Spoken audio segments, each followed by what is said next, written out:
Hey guys, welcome back to Let's Play Football Manager 2016, the Return to Glory with AC Milan. And now we are about to play Lazio. More on that in a couple of moments. It is now February 2017. It's been quite a few games and a few signings as well. I decided to do all this update malarkey after the transfer window, as just in case we made some signings, and indeed we did. Or well, there was a bit of movement anyway. Players who left during the transfer, there was just one. Unfortunately, it was Gabriel Paulista, who I've made a £2 million loss on. I should point out why I signed him then, because I'm sure this requires an explanation.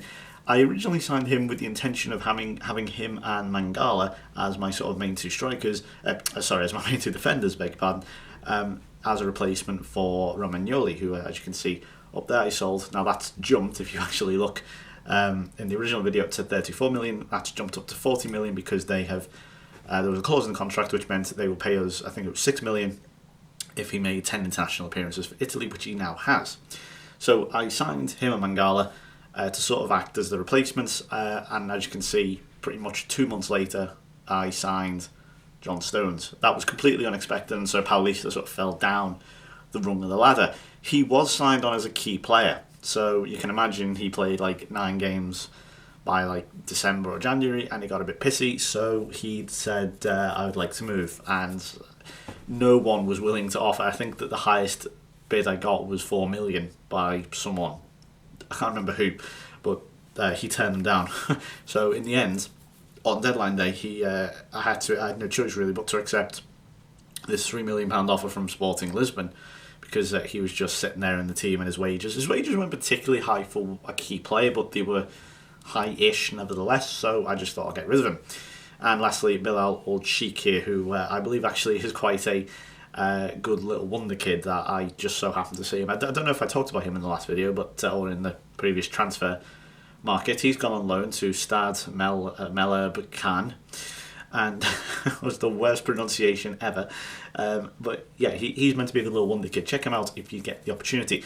Just one player brought in, and for an astounding £2 million, Jakub Błaszczykowski. I could not believe I got this guy. He was on loan at Fiorentina, where he had a pretty good season. He's come in, and he scored 2 goals for his international there, and he scored 1 in Europe, 1 assist in Europe as well, and 1 in the league. So that's not done too bad. He's done too badly there. For £2 million, I cannot complain. I mean, he is 31 years old. Might get 2 or 3 years out of him. It's not bad, is it? For £2 million, his contract isn't exactly expensive either. So, league table then. We are now sitting in the Champions League spot. It's going a lot better than I thought it would at this stage. We've only lost 1. In fact, lost 1 all season. We still haven't lost a game since the Udinese game. Our goal difference is now identical to Udinese, who we are 7 points behind, but obviously have a game in hand, which is the Lazio game, which you'll see in a moment. Juventus just out on their own again. It's going to take a little while longer to catch them up because they are just so good. Inter Milan at 8th, so they are still miles away from us. Frosinone here in 6th, Sassuolo, and they're the 2 Roman clubs, 4th and 5th. So a little bit weird. Down here, Sampdoria at bottom. And yeah, that's pretty much it really. Fixtures then, let's go to it. So we had the Inter game last time. That was the last video. And then we played Palermo twice. The first game, we won 1-0 in the Italian Cup. Adrian Ramos scoring the only goal of the game. This wasn't a great game. Like, I got the sense that if they had real quality in their team, I mean, I know there's Destro, but you know, they weren't particularly clinical. Nice little ball there by Suso, and a good finish by Ramos. Unfortunately, we couldn't repeat the process. I played, I think, a virtually identical team against Palermo. Unfortunately, Ramos had a bad game, or he just couldn't repeat his heroics, so to speak, of the previous game, and it was a drab 0-0. But you can see here, from that Inter game, we went on a great run of not conceding. As you can see, look at the amount of clean sheets, and I don't think it's any coincidence at all that a certain 17-year-old Gianluigi Donnarumma is in goal there. Of course, he was also in goal against Athletic Bilbao, where we did eventually concede, but that was in Europe, so fair enough.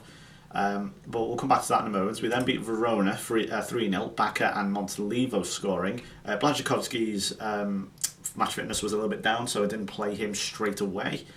Gave him a few games. He was sort of coming in and out of the team. Obviously, he's playing for the reserves as well. So yeah, he'll be a little while longer, I think. Then Bacca got the winner against Cagliari. I'll show you this goal. This is in the 72nd minute. Just getting the ability now really to grind out a result and get near the top. There's Tim Ream I've just noticed playing for Cagliari. I don't know how I missed that in the first time while I was playing. Nice goal though from Bacca. But yeah, Tim Ream, remember him on the Fulham save? God, he was poor. Then a 0-0 against Fiorentina. Solid at the back, so no one up front really played that badly, I guess. But solid at the back. Again, I'm not really too annoyed by 0-0. Obviously, we'd like to have scored, but there you go. Then we played Lanciano, that team there. And we beat them 4-0. Adrian Ramos, believe it or not, scoring a hat-trick. And I played a very, very much a rotated team here. Franco Massa, 17 years old, born in the year 2000. Yes, 4 days into the 21st century. He is 17 years old, scored his first goal. Pretty good potential, I think you'll agree. Here he is scoring his first goal. I'll show you it now. So Ramos also scored. I want you to pay attention to the final goal. Just pay attention to it, watch it, and just keep it in mind. I played Alvarez in a sort of central, well, actually not in a central role. I think he was moved to a central role at some point to make way for certain players. But he had a great game. Here's Davide Calabria as well, who he's coming on really well. He's very impressive going forward, as you'll see for the assist on this goal in a couple of minutes. Oh, sorry, in a couple of seconds even. Watch this for a great ball now. Whip ball in. Oh, what a belter. Great run by Ramos as well. Defending was left a little to be desired, or a lot to be desired, shall we say. Not great. But here's Massa's goal. Good little finish this, actually, as you'll see in a moment. So Gianluigi Donnarumma, so in case you've been ducking out of videos and so on, obviously you've not watched every single one, or you're not familiar with Italian football, this guy is essentially going to be the next Gianluigi Buffon, according to a lot of people. Of course, you have Simon Scuffet as well, who's in Italy. He's only 19, 20 years old himself. So there's plenty of goalkeeping talent in Italy, but this guy is sort of a few years younger than Scuffet, and he appears to be the next Buffon. He's cited him as an idol. If you go on his FM profile, he's put there, Buffon idol. And he is already pretty much, in terms of ability or scouted ability, assistant manager, whoever does the rating system, has him pretty much level with Diego Lopez, my supposed number one. So I find that very curious, and he's done nothing wrong, to be honest to him. So if you look on the squad list in a moment, I'm going to show you that. Show you things such as goals. Now, just pay attention to that goal. I have no idea what Ricky Alvarez was doing, because no one was anywhere near in the box or anything. The goalkeeper then just completely cocks it up. I don't know if he tried to catch it, whether to keep it in play. So keep it in mind for this goal here. The Sampdoria goal was Ramos again, I just want to point out. So he's absolutely on fire at the moment. Just check this goal. Blashikovsky now, as you can see, firmly in the team, and it's borderline identical. Really not sure. This happens, so when I saw this happen, I thought, right, that's either a bug in the game or an extremely obtuse coincidence that would happen twice in a row, or twice in 3 games. It didn't happen against Sampdoria, it was just a generic run-of-the-mill goal for Ramos. But Blashikovsky scored, Bonaventura scored. I'll show you Blashikovsky's goal as well. But we're going well in Europe, so Bilbao, hopefully if we can go there, nice finish from the pole. If we can go there, get a good result, we're straight through to the quarterfinals, or is it the... In fact, what is the round? There's like a second round. There's a second knockout round, isn't there? And in that, we're either going to be playing Villarreal or bloody Udinese. Of course, out of all of them. Palace is still in it, just incidentally. How did Palace go on? Because I know a few people will be quite curious. A non-sort of classic European team, so to speak. It's kind of weird to see Crystal Palace, what I mean by that. And they're getting battered 3-1 by Hoffenheim. So, yeah. Just check any results there if you want to see. Paris Saint-Germain, curiously, have dropped into the Europa League. Also, someone I've been asking for how the other leagues are getting on, so here they are. Here is the Premier League. Chelsea are top. By the way, the managerial situation, as per bloody usual on Football Manager, is absolutely all over the place. Teams are swapped.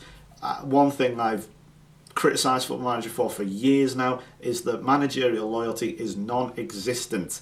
I know it's not particularly that much, and I know there isn't much in the way of loyalty from managers anyway, but it's not to this level, I don't think. I think it's absolutely all over the place. I'll show you what I mean in a sec. But yeah, there's your top four. It's a classic top four, as it has been for the last sort of 3 or 4 years now.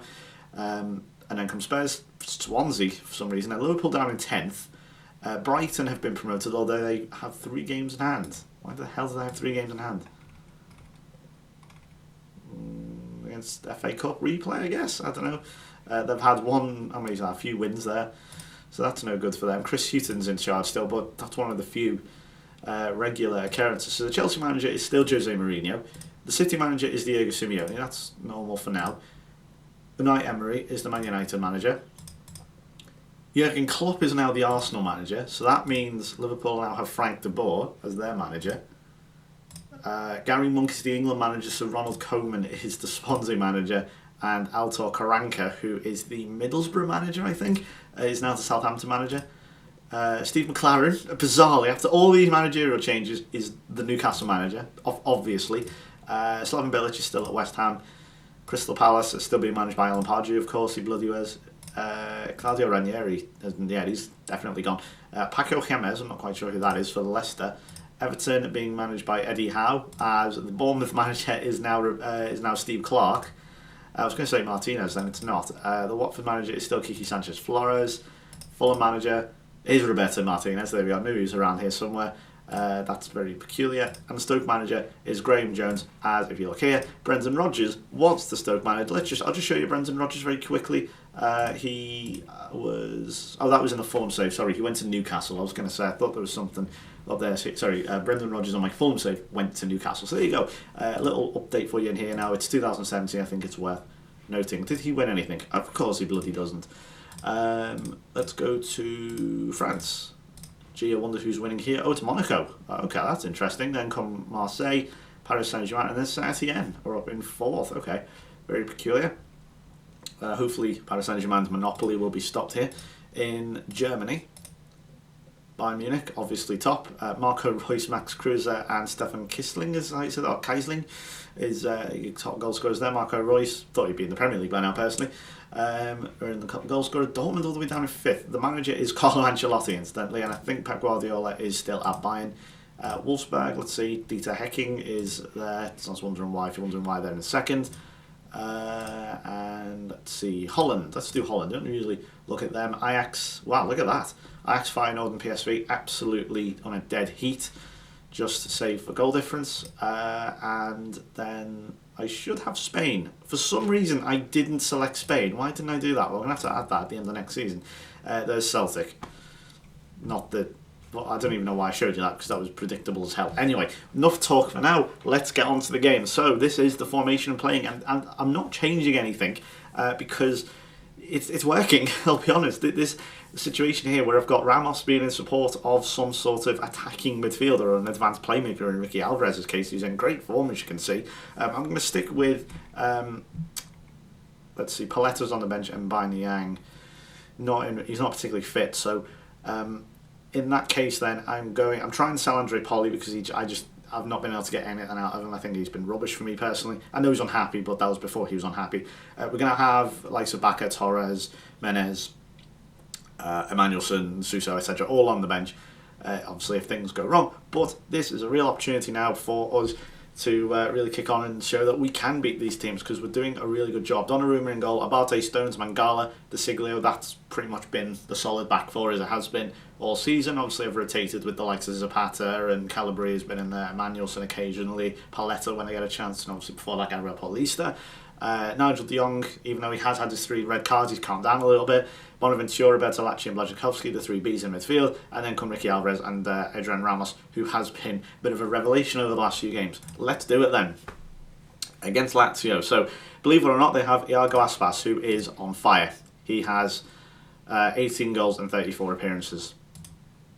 Just cause, just because the game wants to rub it in just a little bit further. And of course, they also have Stephen the Fridge over here. And is that John Obi Mikel? That is indeed John Obi Mikel. He's still only 29. Feels like he's been around for a lot longer. Here we go then.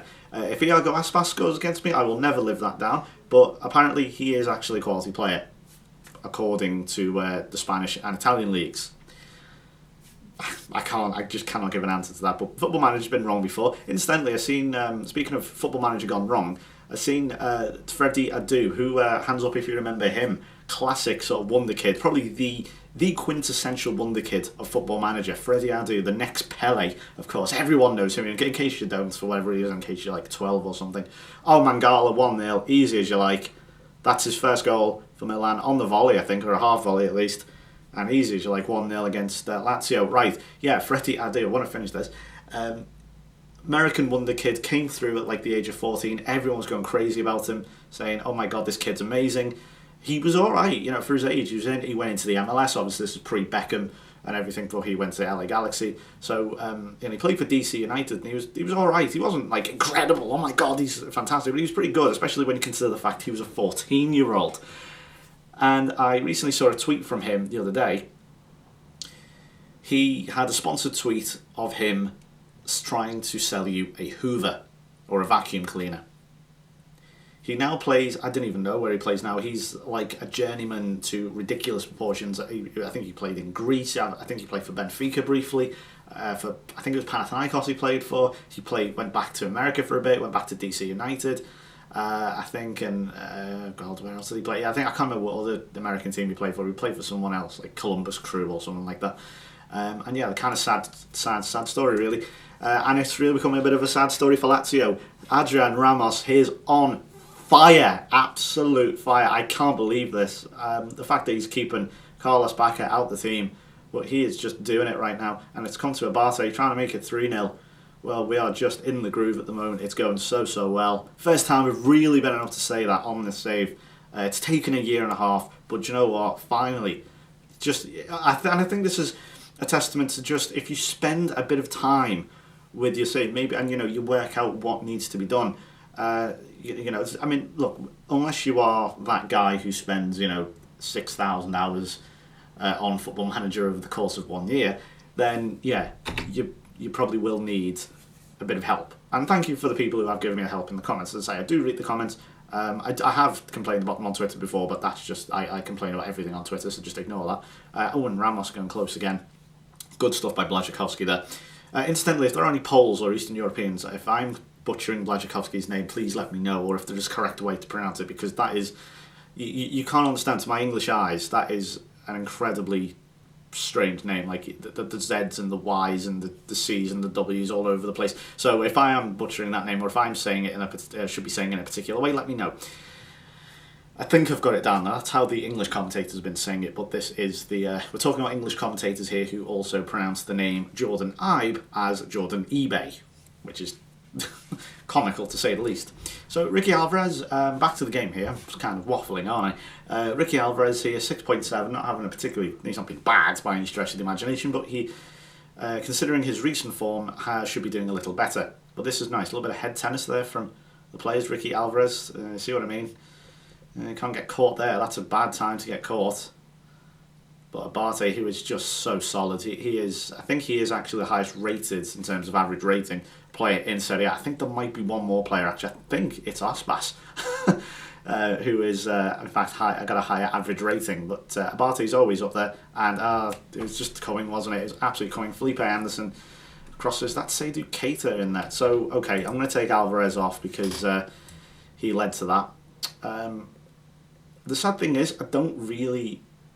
Yeah, okay, we're going to put Torres on him. So I'm not. It's a minor change to the formation here. Just going to swap that into there, and then Torres can play as his usual trequartista role. Ooh, press the back button there by accident. Right, let's just keep that going through, and we're going to go to counter, just to see if we can see out this run of attack from Lazio. Now, if this is Football Manager, so I fully expect us to lose this 2-goal lead. It's becoming cliche territory to actually lose a 2-goal lead on Football Manager these days. Well, it's running all the way through, and here's a Bertolacci free kick and a good save by the goalkeeper. Okay, we're going to make another change now. The Siglio hasn't had a good game, but I don't really want to bring anyone else on. It's a bit of a strange decision to take your left back off. I say he's been bad. 6.4, it's not a terrible performance by any means, but I don't like the De Jong looking aggressive. That's never a good sign, is it, for a player who's had 3 red cards this season? I'm just debating whether to take off. I don't know whether to bring Emmanuelson on or Antonelli. I'm going to leave him for now, but because what you don't want to do is you have a player who's on 6.4, but he's played 77 minutes. If you bring someone on, do you know what? I don't even think that's a thing in Football Manager where I'm talking about there. Talking about a player who've not necessarily warmed to the match. In fact, I don't think that's a thing. I'm going to make a change. Let's bring De Siglio off for Emmanuelson. Hopefully he won't throw it straight to a Lazio player this time as he did against Inter Milan. So we've got into the final 10 minutes here. Okay, I'm going to go to defensive now. Let's change a few things up because this is getting quite tight. I don't like that. Sit a bit deeper. Let's not use the offside trap again. I don't like taking these risks. That back. I always find myself changing it back to mixed crosses. I mean, I've had a few people get back to me now and say, "Oh yeah, low crosses are a bit overpowered." So don't blame the player, blame the game, or is it the other way around? Anyway. One more change now, going into the final few minutes. Let's take Ramos off and we're going to bring on a defender in Christian Zapata. So he may have scored the winner, supposed winner, again, just 2 minutes of injury time here. And well, it's running all the way through. If we just stick Zapata in there, that may very well do it. Just go to contain, let's just finish this off, play even safer. Let's confirm that. Just playing it safe because, as I say, it's become a bit of a cliche to lose a 2-goal lead against the CPU on Football Manager lately, but that is now surely it. We're playing over a minute more, and there we go. Finally, the referee blows his whistle, and it's another win. So, for some reason, the Udinese have played another game more than us, so if we win there, we could go within 4 points of second place to Udinese. We're 10 points behind Juventus. The title was never on. Let's not think about that. But a great performance here. It's good stuff from Mangala, who got his first goal. Blazikowski there, great sign. £2 million. I quite can't believe it myself. Bertolacci there is really good. And Bonaventura and Ramos on the score sheet once again. He is so good at the moment. And I've slagged him off numerous times before and I've said, oh, is he good enough at this level? Well, he certainly is at the moment. And yeah, well, can you believe it? So, third place, now 8 points ahead of Roma, who obviously were in the final Champions League spot at the moment. So, I mean, there's still a long way to go. We've still got, 15 games? So plenty more to come. However, it is looking good at the moment. Thank you for watching. I'll be back then in about 6 weeks or so in game, and I'll see you then. Bye-bye.